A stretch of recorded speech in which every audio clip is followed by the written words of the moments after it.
think there are a couple of interesting things here. This slide depicts the normal process for a re-exam request. One of the first things to note is that re-exam is ordered when the examiner finds that a substantial new question of patentability, or S&Q, has been raised. And one of the things we see is that the S&Q grant rate, we heard a couple weeks ago at the PTAB Bar Association, we've heard figures such as 92 or even as high as 95% grant rate.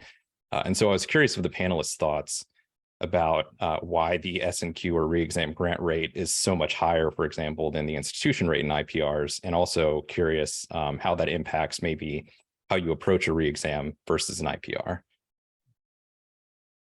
So I'll just give one quick thought on that. So the definition of an S&Q, I think, is probably the reason why the rate is so high. Unlike an IPR, the S&Q is more or less showing the patent office that there is something new, whether it's new prior art or even a new argument in the same prior art. So that threshold isn't, I don't think, super high, really.